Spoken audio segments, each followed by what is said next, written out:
¿Qué tal, señores? Nuevamente vamos con la explicación de manera un poco más práctica de la continuidad al video tutorial compartido anteriormente referente a la importancia del inventario y a la importancia de los métodos que por ahí vamos a estar trabajando, que va a ser el método promedio, el método de PEPS, el método de WEPS, y bueno, al final vamos a tratar de recapitular un poquito más acerca de algún procedimiento que le llaman el control de inventarios ABC, que estoy seguro que por ahí ya han escuchado en alguna de las otras materias o asignaturas que han estado cursando, pero por la misma razón que sé que es uno de los métodos que quizás ya lo debiste haber estado platicando, por lo menos de manera teórica, bueno, pues vamos a tratar de dejarlo al final. Así que para ello vamos a recapitular que los tres métodos que existen es el método de costo promedio, que vamos a recién trabajar en esta entrega, el método de costo PEPS y el método de costo WEP. Primer punto importante, chavos, ningún método es malo, ni tampoco el método elegido es completamente el mejor, sino que todo esto tiene que amoldarse a las necesidades de cada empresa. Por ejemplo, el método de costo promedio para el pequeño productor, para la empresa chiquitita, para la empresa familiar, la verdad es que es probable que sea suficiente. ¿Por qué? Porque por lo mismo su naturaleza de actividades son muy cortas, muy pequeñas, y probablemente voy a inventar pues cuenta con uno o dos proveedores diferentes y se acabó. En contraste, para las empresas medianas, para las empresas grandes o los grandes corporativos o los grandes consorcios, pues podemos imaginar que tienen una cantidad importantísima de proveedores. Imagínate cuántos diferentes proveedores de cuántos diferentes insumos pueden llegar a tener esas empresas, y por tal motivo pues requieren un control de inventario con un método mucho más avanzado, en donde quizás el método de costo promedio pues ya no les es suficiente. Entonces quizás van a voltear a ver el método de costo PEPS, que ya lo dije en el video anterior. Principalmente su importancia radica en que este método ya empieza a diferenciar proveedores. El método de promedio no, simplemente todo lo revuelve. Recuerda el promedio de calificación de un grupo. Y el método de PEPS ya empieza a decir, a ver, tú Panchito eres de 10, tú Juanito eres de 7, tú Petrita eres de 5, y ya empieza a ubicar perfectamente bien a cada diferente proveedor. Por lo tanto, esa quizás sería para mí o para este servidor la principal importancia de este método. Insisto, para algún giro, sobre todo el metal mecánico, suele ser muy utilizado. En contraste, podemos mencionar el método de WEPS. El método de WEP, por sus siglas, significa últimas entradas, primeras salidas. Bueno, entonces, ¿en dónde se suele utilizar este tipo de método de control de inventario? Y lo mencionaba en el video anterior, sobre todo en aquellas empresas, señores, en donde el precio de sus insumos son completamente volátiles. Y cuando digo volátiles, me refiero a de que hoy la tonelada de acero está en tantos cientos o miles de dólares, y para el día de mañana es completamente diferente su valor. Entonces, por naturaleza, en el mercado, chavos, hay insumos que son muy cambiantes, obviamente, que tienen que ver con el tipo de cambio, que son las divisas que se manejan entre cada país, México el peso, Estados Unidos el dólar, y las condiciones de oferta y demanda, ¿no? Que el petróleo hoy en día no es muy demandado, bueno, pues el precio del barril del petróleo está por los suelos, y en un momento dado, sin más preámbulos, pum, otra vez vuelve a estar por las nubes. Entonces, para ese tipo de empresas, sobre todo empresas de alta tecnología, que no me van a dejar mentir que son muy volátiles los cambios en los precios de esos insumos, pues lógicamente tienden a voltear a ver con mucho más agrado este tipo de procedimiento, que sería el procedimiento WEPS, que significa últimas entradas, primeras salidas. Y vuelvo a insistir que lo único que tiene como consigna es estar asignándole un costo a cada insumo que tenemos en inventario acorde al último precio que tiene. Ejemplo, el mes pasado llegaron 10 toneladas de acero a la empresa que es GM o General Motors, y el mes pasado tenía un precio internacional en dólares cada tonelada. Pero hoy en día el precio ha cambiado, es un mes después, y por lo tanto voy a tratar de asignarles nuevamente un costo a esas toneladas que tengo por ahí almacenadas de acero, pero al precio actual del mercado. Por eso es al último precio que se está manejando hoy en día y que sabemos que se está tratando. Por lo tanto, esas empiezan a ser las peculiaridades de este tipo de procedimientos. Para ello, chavos, vamos a tratar de ejemplificar un archivito por ahí de Excel, y vamos a tratar de manejar para ambos casos, para PEPS y para WEPS, si les parece bien, este tipo de procedimientos. Imagínate que se adquieren 10 unidades a 100 pesos con un proveedor X. De un día, 2 días después se adquieren con un proveedor Y, 5 unidades. Obviamente el costo que nos asigna el proveedor es diferente, sería de 110. y después utilizamos inventario, utilizamos insumo, lo vendimos o lo empleamos en la línea para producir si somos una empresa industrial, utilizamos 8 unidades. Entonces vamos a tratar de explicar, pero ya más a lujo de detalle, con tratamiento numérico, este tipo de procedimientos. Y para ello te vamos a pedir que en esta entrega, pues lógicamente trates de sobrellevar lo que tiene que ver con tu propio archivo de Excel. Y para ello, bueno, pues te voy a empezar a comentar qué es lo que se requiere normalmente.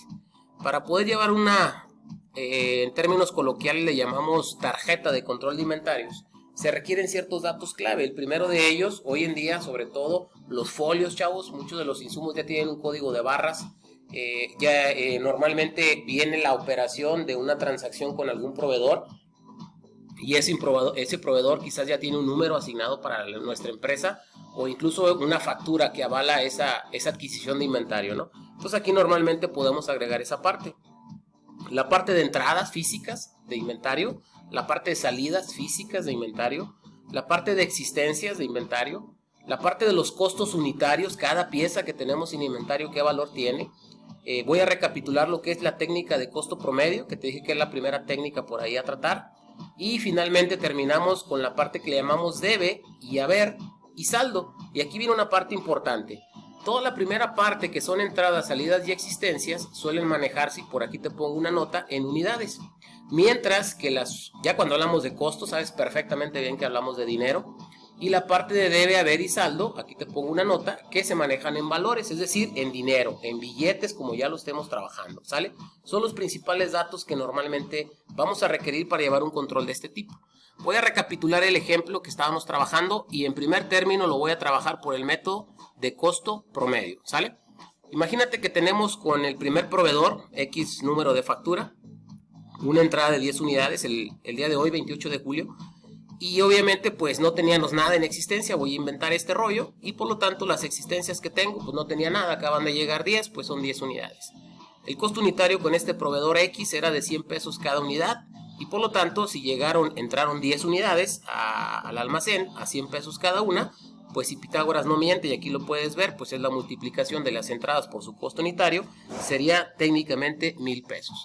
Y por lo tanto ese sería el saldo. Ahora bien, el día 31 de julio, estoy inventando las fechas, con un siguiente proveedor se adquirieron 5 unidades. Pero por lógica, yo ya tenía en existencia 10, así que si acaban de llegar 5 piezas nuevas al inventario, pues ya voy a tener 15. Cada una de ellas llega a un valor de 110, es un valor diferente. Y por lo tanto, si yo multiplico las 5 unidades que acaban de llegar por 110 pesos cada una de ellas, pues si Pitágoras no miente y muestro el procedimiento, que es una multiplicación, unidades por costo unitario, pues serían 550 pesos. ¿A qué voy con esto? Aquí te pongo una nota. ¿Cuándo se va a trabajar el debe? ¿Cuándo se van a colocar los valores ahí?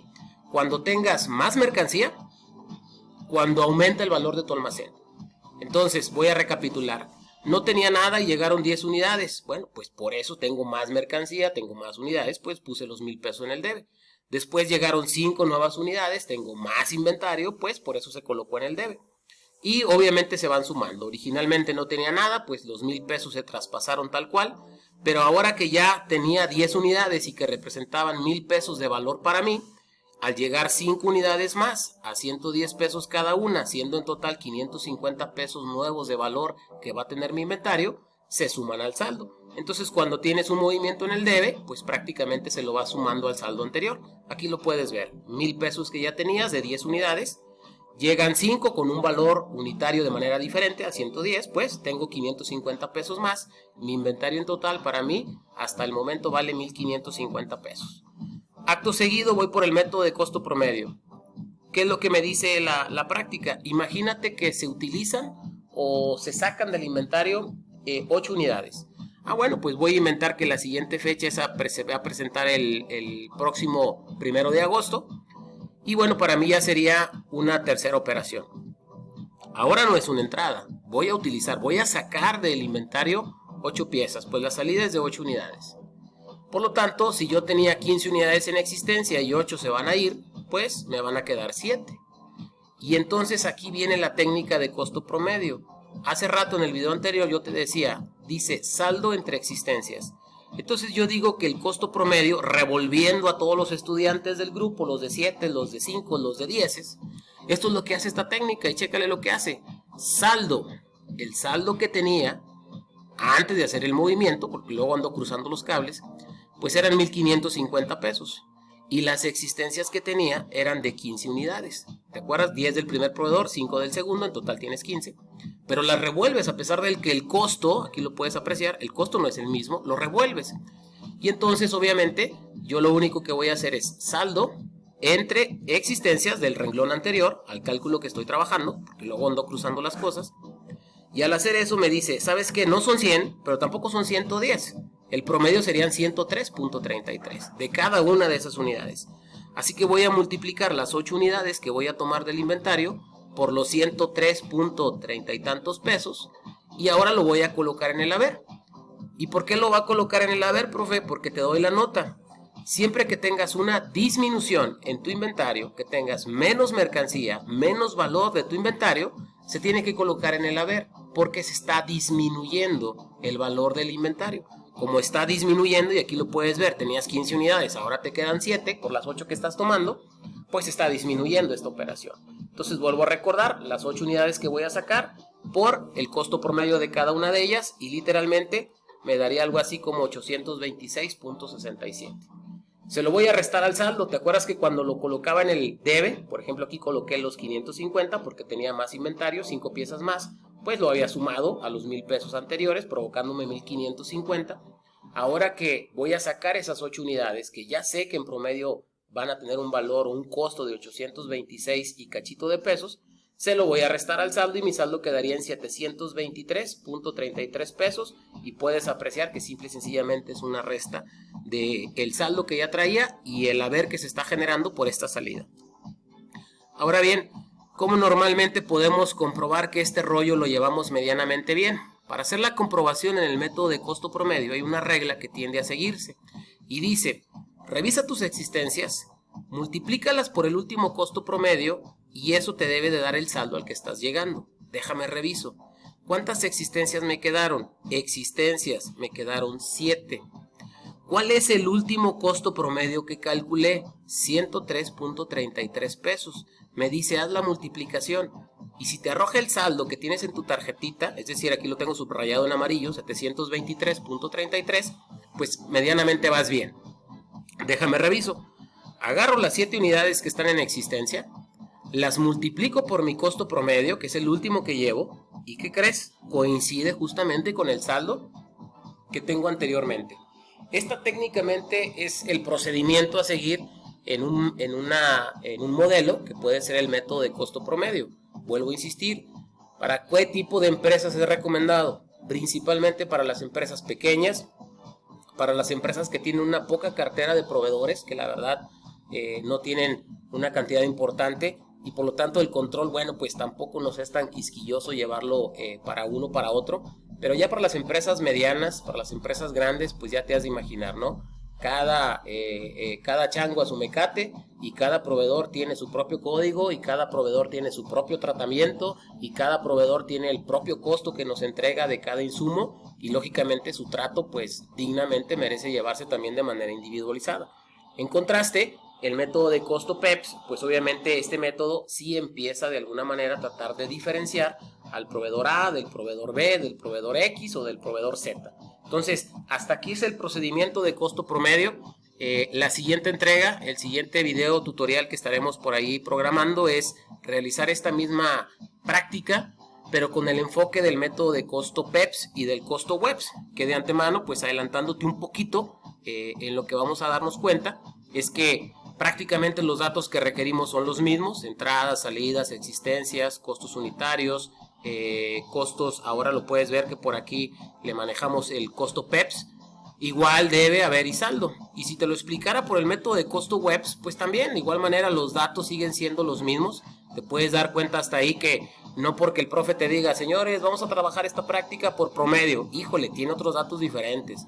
O por PEPS, tiene otros datos diferentes. No, lo que va cambiando es que después de costo unitario, pues debo de recordar que estoy en costo WEPS, o debo de recordar que estoy en costo PEPS, o debo de recordar en su caso que obviamente estoy, como hice la explicación, en el método de costo promedio. Entonces va variando obviamente el tipo de técnica, y con ello te adelanto dos cosas. Primero, el saldo no es el mismo, y por lo tanto eso radica la diferencia de métodos de control. Te veo en la siguiente entrega con el siguiente video tutorial.